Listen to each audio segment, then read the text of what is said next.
Hello everybody, Mecha here, and we're going to do another pretty quick, pretty focused drawing tutorial today, and I guess it's almost less of a tutorial, more just sharing my thoughts on how I do things. And what am I going to be sharing today? I'm going to be talking about hands. That's the bane of most of our existences as artists. So get your main mass, your fleshy part of your hand, and then I try to think about where my thumb is. And these next, so first you need your master hand, and then you go thumb, middle finger, pointing finger in different orders depending on what your goal is. But if you can kind of get those figured out pretty quickly, you can kind of let the rest be a little bit more chill. A couple good tips is going to be showing one or two of your knuckle folds. And basically, if you're looking at your finger, you go from your French fry. One side will dip up, the other side will dip down slightly.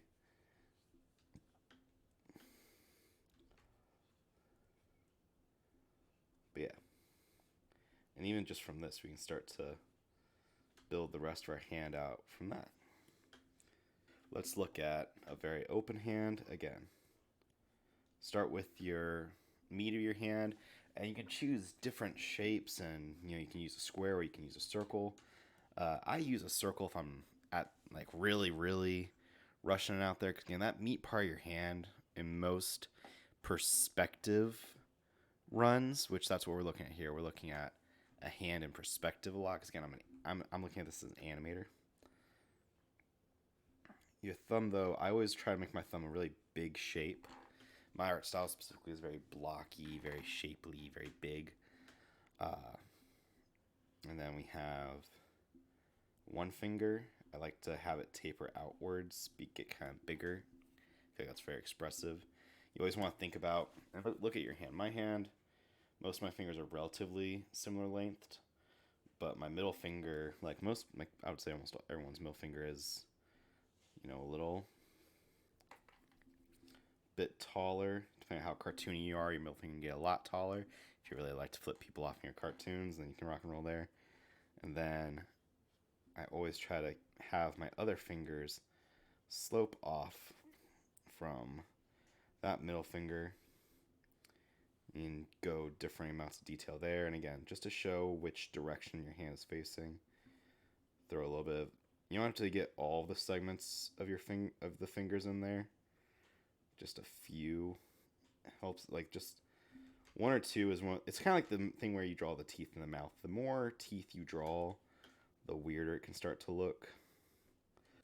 If you want to break it down even further, when you're drawing, separate out that hand. You have your two fingers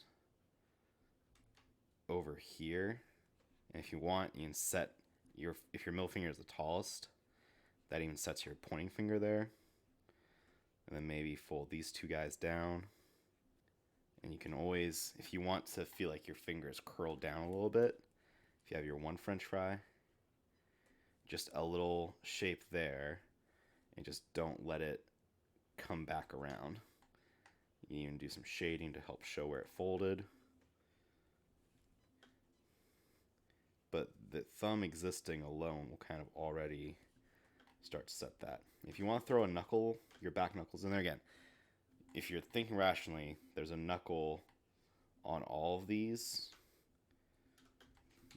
But if you're a cartoonist, pick, depending on your light source, depending on a dozen different things, just kind of have one knuckle pop up like a hill and then run across.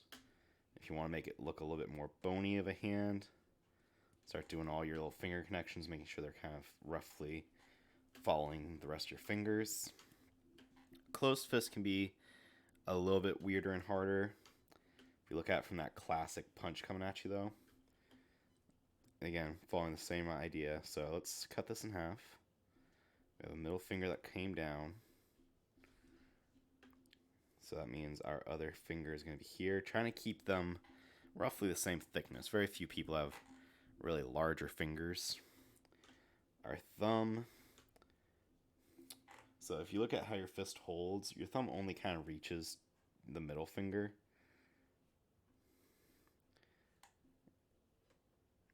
So we'll do this. And then again, if our middle finger came up to there, I think the other two fingers will kind of slope from there. Maybe not as complete of a line. And then you have to, depending on if you're doing a very exact, completely straight on fist, we're kind of done with this. But if you want to give it that little bit of dimensionality, boop boop, have this little bit of shading here. Have just a little bit of that hand showing behind it. Maybe shade it some more. For fists especially, I'll start, I often do a more blocky thing. That's one of the big things is decide. Yeah, I think about the direction of a hand. There's so much hand acting, pointing, grabbing, punching. So you need to know where that hand is pointing. Just like you need to know where the character's eyes are pointing. What's the hand going after? And you can even kind of make all of your fingers be a few geometric shapes, just like this. I mean, if you're looking at what the goal is, we see this right now. And then we would just kind of start carving out in the same process. We wouldn't see the thumb, so if you really want to be extra, maybe a little bit of thumb back here. But you would just kind of start carving out the rest of the fingers. It'd be something like this. We have a thumb coming off here. Maybe it's kind of like this. Maybe the fingers are dropping down a little bit. We have our two fingers here. And then again, if this knuckle's here, the middle finger's gonna have to come up a little bit more. Maybe shading just a little bit there. The knuckle maybe is coming up above it. And then we can kind of have our last fingers fold in. Maybe show a little bit of the knuckle bump. And then just kind of connect all that tissue up there. And this can apply, you're like, oh no, what if it's a claw? A claw. Well,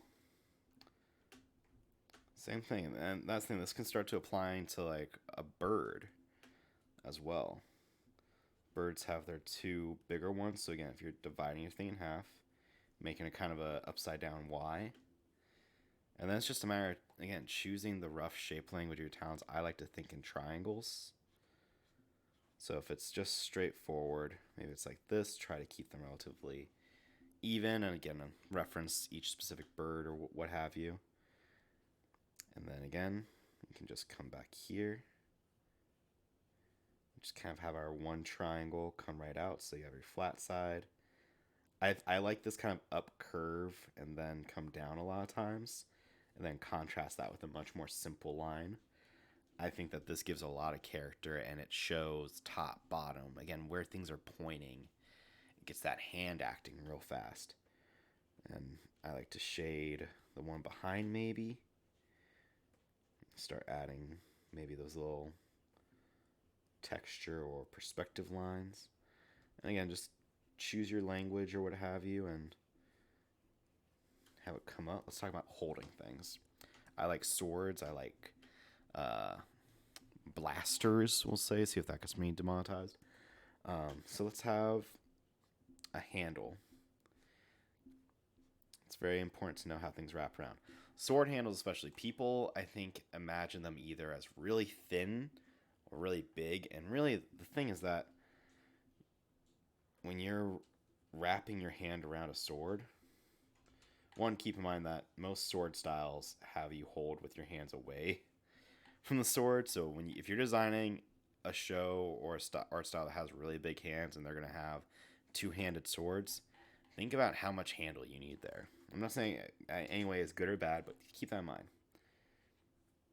And the way our hand works, like the palm has a little bit of curling, but it can't curl too much. So your hand is going to, if your fingers can wrap around it, that means that you need space for a finger over here, space for a finger over here. And then again, we're going to, your thumb is going to be on the outside. So your thumb wraps around.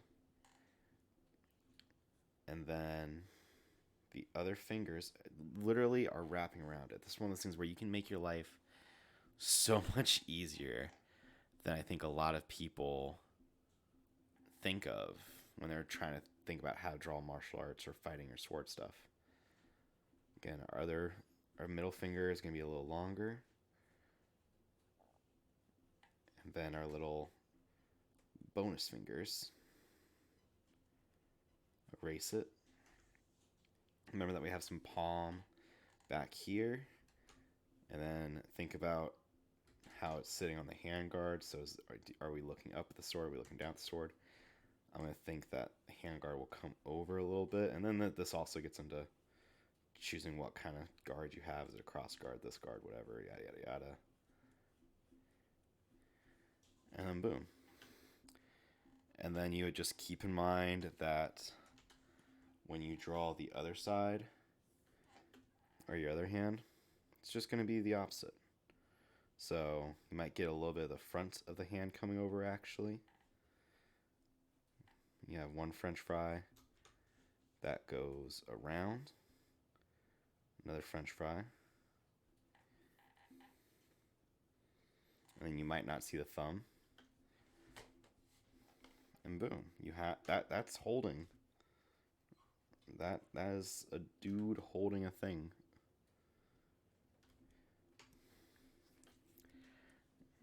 And if you're trying to think about how it would be if it's maybe going, if you see it from the bottom a little bit more.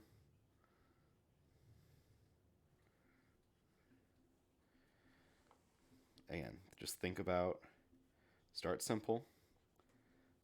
You have your palm, or your, like I said, the meaty part of your hand, whatever this is. It wraps around. And that's the majority of it. And right there. Like, this is the basic. After this, it's deciding how detailed your style is. I mean, think about how many great cartoons are just the midden. It's just the midden there. If you're wondering, oh, what about something that's more like a blaster? Guess what?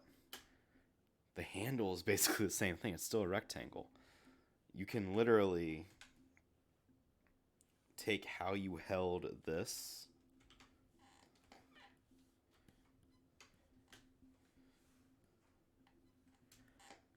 and if we break, literally we have two angles right here. Most blasters have a trigger guard. So basically,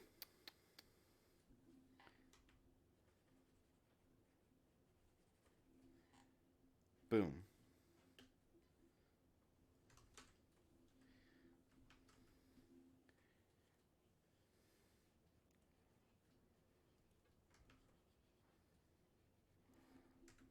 Boom. And you draw a little trigger behind it. Now, of course, actual firearm safety, you don't keep your trigger, your trigger finger would stay off. So if you want to be a little bit safer, then mayhaps you would take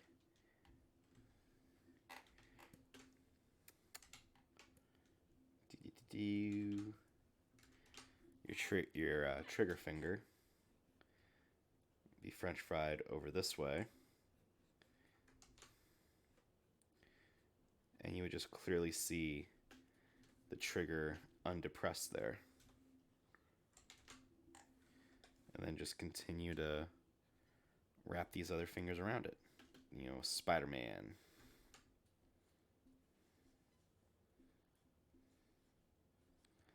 So you're thinking I'm going, psst, psst, psst. Anyway, I've been drawing, I feel like I'm doing a lot of hands facing one way, so we'll even do this going the other way. So we have, again, thumb, bang, With this one, we can kind of throw it up. So think about the space you have in the hand. If you are doing something really weird, so the way that I can draw from like one finger to one finger to one finger to one finger is that, again, I'm thinking the thumb is its own thing. It takes up about half the hand going this way, at least in my art style. And then again, I'm thinking about the half here, so I'm filling up one half the hand, one half the hand. But if I'm doing something like this, I don't want to draw one finger, one finger, one finger, and then be like, oh, my other finger would be like over here. That starts to get weird. So instead, I'm going to think about, okay, what's the focal point? And the focal point of the Spider-Man thing is that, are the fingers going this way? So I would make sure that I've got this working out. And then from there, I would just fill in my space with my other fingers, I think. A little bit of foreshortening. Again, it's a little weird. Let's see if I... You know what? Flipping around, none of these hands are that bad still, I don't think. But it's just like anything else. If you want to be able to draw comics, animations, cartoons, posters even, and just have the ability to draw any pose, you gotta break them down to the simple stuff here. And for me at least, this is what a hand a little bit simpler looks like. It's boxy. And it's just breaking up and doing a big thick thumb french fry, and then groups of 2 french fries.